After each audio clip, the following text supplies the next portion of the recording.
It's 7 p.m. in Washington, D.C. here, and in 2 hours, President Biden will fulfill his constitutionally mandated job of, from time to time, give to Congress information of the State of the Union and recommend to their consideration such measures as he shall judge necessary and expedient. And he will do it in a modern way, in person, in prime time, and aimed not to the members of Congress, as the founders intended, but over their heads to the American people. That audience wants to know more than anything else what the president and Congress are going to do to improve the economy and shrink inflation.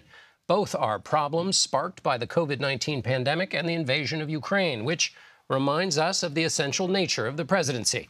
Presidents make big plans in these speeches, but those plans are often undone by global surprises. We will talk about the substance, the theater, and the craft of writing these speeches in our report tonight, and we'll start at each end of Pennsylvania. I'm joined now by senior White House correspondent Weijia Jiang at the White House. So, Weijia, this White House has released some excerpts ahead of the speech. You're getting a sense from those excerpts what the president's intentions are. What are they? Well, as you mentioned, John, he really has to try to convince American people that his economic policies are working. And in these excerpts, he does just that, mentioning the number of jobs he has created, mentioning that we are in a new phase of COVID. So those disruptions, especially with regard to the economy, are over.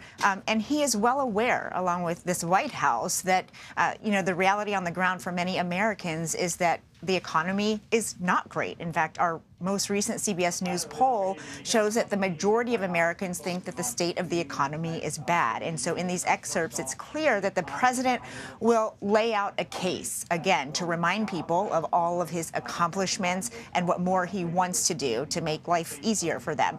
He also will address this issue of unity, which we've been receiving many previews about from different administration officials. And he will make a direct appeal to Republicans. He will say that there is no reason why we can't work together.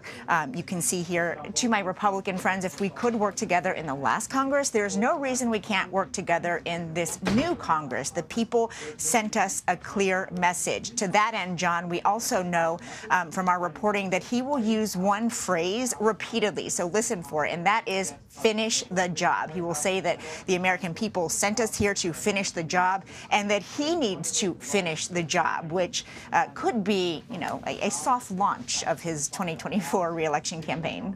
Sure. Yeah, maybe not even so soft.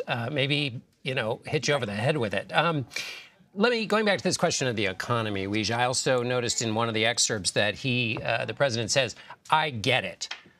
He's been talking about the economy for a long time. He's Joe from Scranton. He's billed himself ever since he started running for president as somebody who understands the plight of working people. If he's now into his second year of the presidency and has to reiterate, I get it, does that render a verdict on basically whether he can get that message across at all, even on this big grand stage tonight? Well, he will argue that it takes time and that the first half of his presidency was about passing pieces of legislation to ensure that, for generations to come, that the economy would be growing, that there would be jobs. But he will also have to acknowledge that, it hasn't bared all the fruit that he had hoped, right? And he will talk about the next 2 years or more. We know that he just brought in a new chief of staff, Jeff Zients, who was the coordinator for the COVID response. And, he's presented as the person who will implement all of these policies. And implementation takes time. It could be years. In fact, I asked this question in the press briefing just yesterday to the National Economic Advisor, Brian Deese. How long is it going to take before you really start to see the impact of all these policies that you'll be touting during tonight's speech? And he couldn't put a figure on it, but had to admit that, yeah, it's going to take time. So that is what the president will focus on tonight, saying that, look, we got this done, and now we are in the process of putting it all into place. But of course, when you are currently struggling to pay the bills, what's coming is not actually, the priority for many families. Let me ask you about a little bit of a tradition, not a little bit of a tradition. Of course, it's one of the central traditions of these speeches. Who the president invites to the State of the Union is often used as a way to convey messages. So what do President Biden's invitees tell you about, or what message he's trying to get across?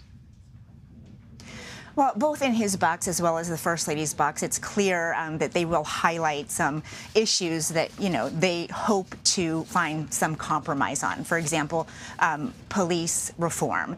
The family of Tyree Nichols will be here. They are, of course, the parents of the man in Memphis who was killed by 5 police officers. They will also highlight the threat to democracy. Paul Pelosi is one of the guests. He is the husband of former House Speaker Nancy Pelosi, who was attacked viciously in his own home by somebody who openly expressed his disdain for people who he said were a threat to the democracy. In fact, he was looking for the House Speaker at the time. You also saw Bono was there. But he'll also highlight people who can help him tell the story about his successes, right? So he'll have a worker who has new work because of the infrastructure bill and because of a new project that resulted from that. He will also highlight a small business owner who says now that it's easier to pay for energy because of the Inflation Reduction Act. So it's all about the themes of what he has already accomplished and looking ahead to what he hopes to do, despite this being such a divided Congress. Back on that theme, Weijia, of finish the job, are there a set of programs, policies, or even just issue areas that represent finishing the job? If this is the unofficial pre-campaign speech, what is that pitch for the future? What does that amount to?